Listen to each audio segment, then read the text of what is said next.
So as a kid, I always wanted to say this, and I'm so glad I get to do it now. Paul Finebaum joins us now. Still can't believe the guy I used to hear on the radio talking to Tammy and I-Man actually talks to me. What's up, Paul? How we doing? What happened to that guy? He, as a critic, he clearly has been ESPNized, Andy. Well, I mean, that's the thing. You guys, it's clear. I mean, you have the SEC network and you're out to get everyone, including the ACC, which also has a network with you. But not the Big Ten, which doesn't, which confuses me. Like, I would love to be in on your ESPN conspiracy meetings where you talk about who you're going to screw next, because I feel like I don't understand the reasoning. Yeah, that's your early morning conference call, and we just go down the list. And now that we've conquered the world, Andy, we're moving to other countries. Oh, really? Yeah. Oh, so I can expect ESPN to meddle in cricket in India now? Is that the next frontier? If Taylor Swift can have international appeal, why can't the Finebaum show on SEC Network? Paul, there's 1 billion people in India. Can you imagine the uptick in audience? We could use one right now after the last few weeks. Well, listen, I want to ask, you do have a new coworker coming on board. One, Nicholas Lou Saban, is joining ESPN. He's going to be on the College Game Day cast. So that's my biggest question is, like, how soon can your coworker Nick Saban come on and take calls from Jim from Tuscaloosa? Like, when is that going to happen? Yeah, I had somebody ask me earlier today, like, are you guys going to do any one-offs? I'm like, hey, listen, you just don't walk up to Nick Saban and say, hey, you mind doing an hour here, Coach? But I think it is. What really bugged me today, Andy, I had a couple of my friends call me and say, were you shocked? I'm like going, what? I mean, how long have we known about this? I mean, this is we didn't know when Saban was going to retire, but did anyone in the working media that covers college football not know that he was going to game day? I mean, that was like a foregone conclusion, but apparently some of my closest friends didn't hear that. Yeah, this has been telegraphed for a long time. Like, you don't have to be too deep into it. You don't have to be reading Andrew Marchand and Richard Deitch and awful announcing to know that this was 10 years in the making. But I will say I'm very excited to see him on television, because when he's been on before, he's been all pissed off because he's not in the playoff. Like, now he's just doing it because he's there. And I told this story once, and I'm sorry that I ever told it, but in 2013, Andy, I had just hired a new agent. I'd left my job in Birmingham, and I was sitting out a 3-month period. And my new agent called me and he said, "Hey, I'm going to be in Birmingham." He was out of Beverly Hills. Could you pick me up and drive me to Tuscaloosa? So I got Pat Smith, somebody you know very well. Oh yeah. Pat had never met Nick Khan, and current head of the WWE. Yeah. So we picked up Nick Khan at the Birmingham airport, drove him to Tuscaloosa. We knew what was going on, but we had to act like we didn't, and deposited him at the football office. And within 10 minutes, I had gotten a text from Kevin Steele going, "Hey, I heard you're in on the big secret down here." I said, "Yeah."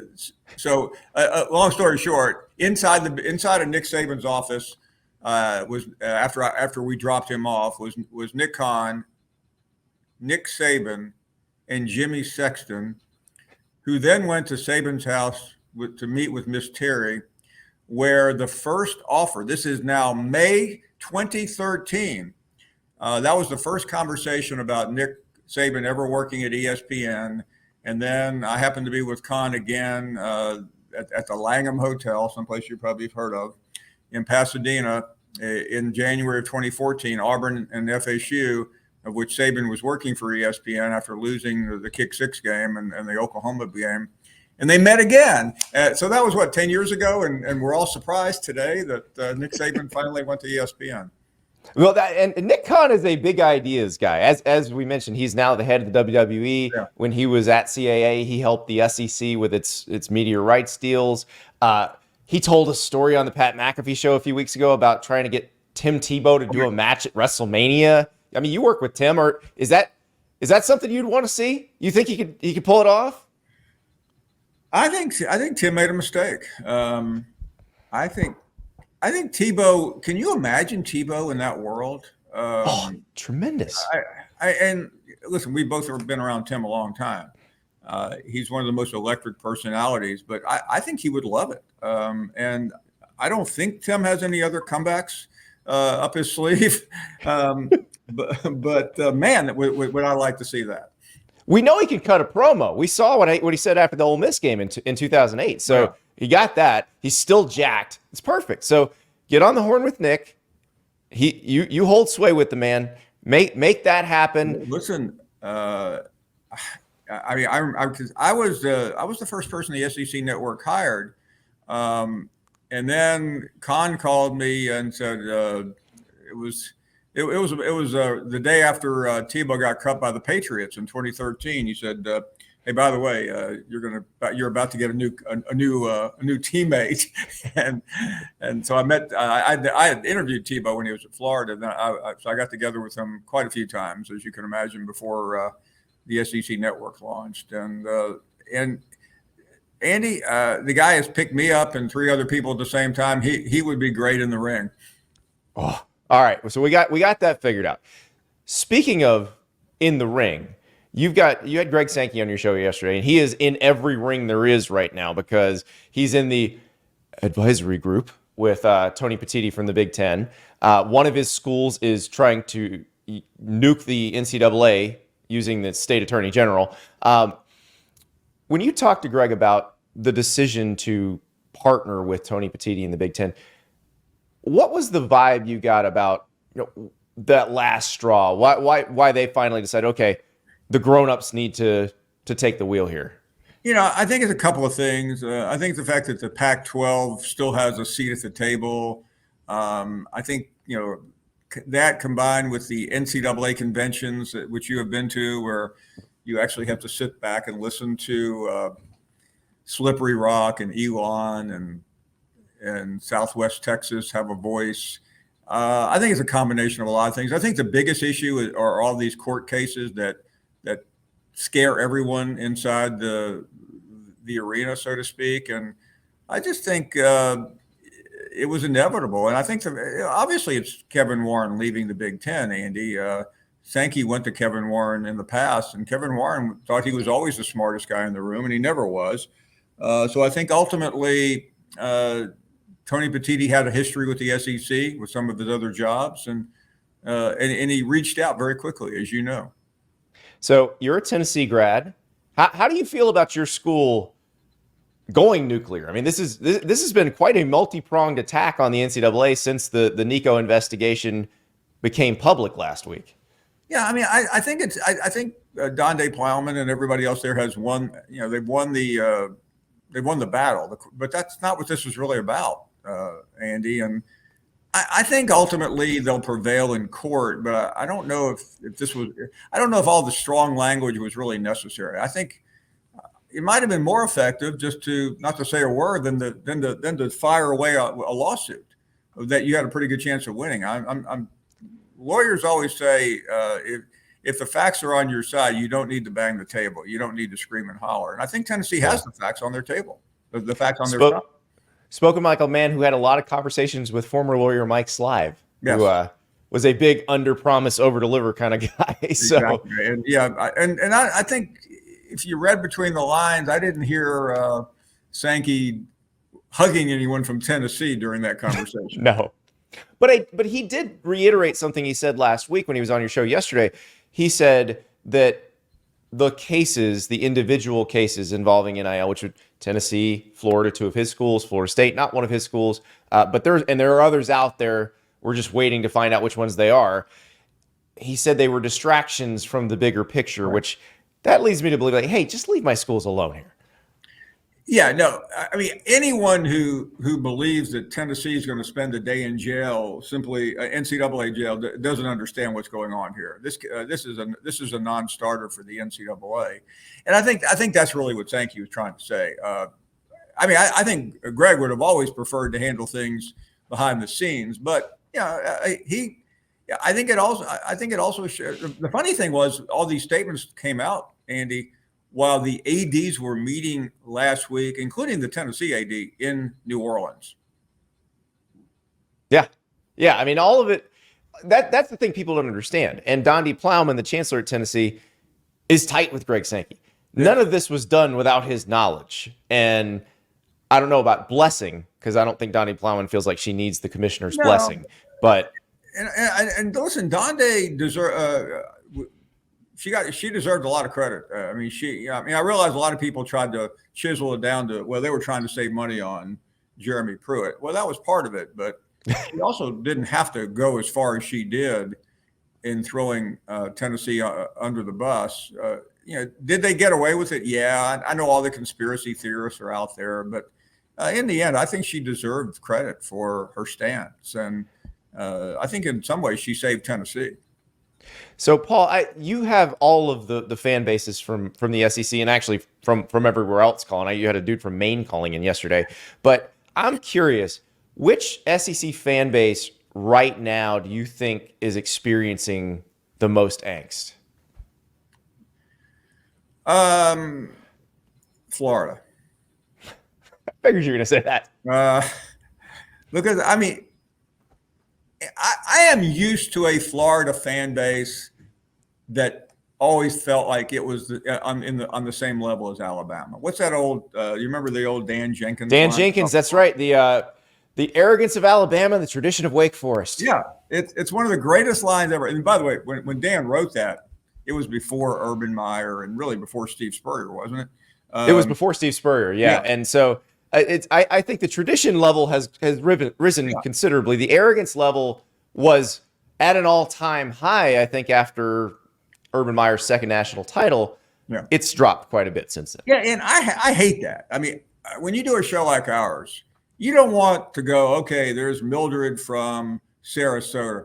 Paul, you think we're going to be any good this year? I mean, I want them to call in and want to bust chops. Yeah. And that is, I mean, I can't imagine living in that community right now and trying to be a journalist. The apathy level is crazy to me because I dropped into this as a freshman in college, 17, 18 years old, when they are at the height of arrogance. They've just played for the national title and lost it, about to go win the national title. And it's amazing to me to hear people say, well, I don't know. We'll just eventually they'll do something right.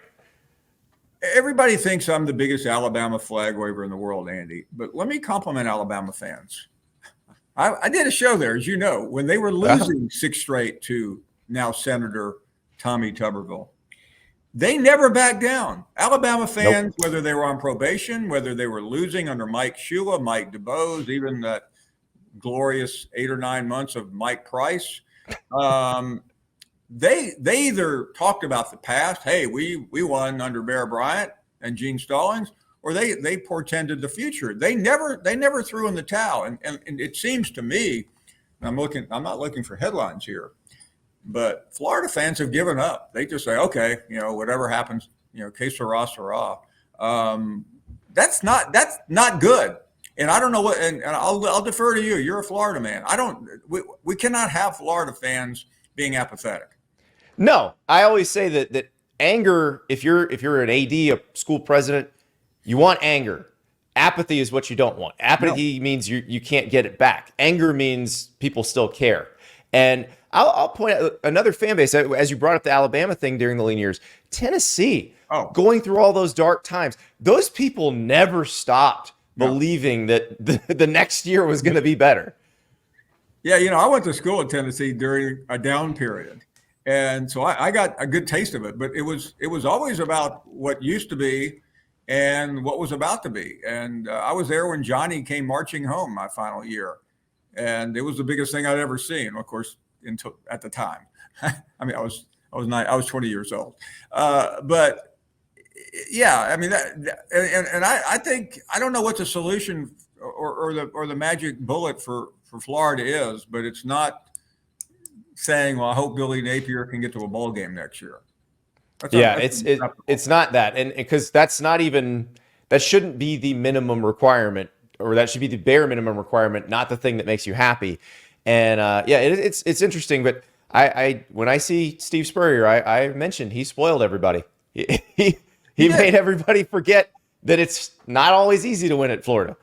And I love the story, but Spurrier literally left Gainesville for a bad job because he was burned out. Andy, you were there. Yeah. His final year, he won the Orange Bowl and finished third in the country, and that was considered an absolute failure. Yep. Then he went to South Carolina, and they started thinking they could beat Clemson every year. Yeah. So he just spoils people. That's what the man does. He's ruined 2 programs. Exactly. By turning them into winners. Exactly. So, Spurrier, you shouldn't have done that. Exactly. By the way, I mean, I wouldn't object if Spurrier just coached this season for the Gators as they rebooted. I mean, I want to see somebody down there that has a pulse. You know who wouldn't object to that? The head ball coach. Yeah.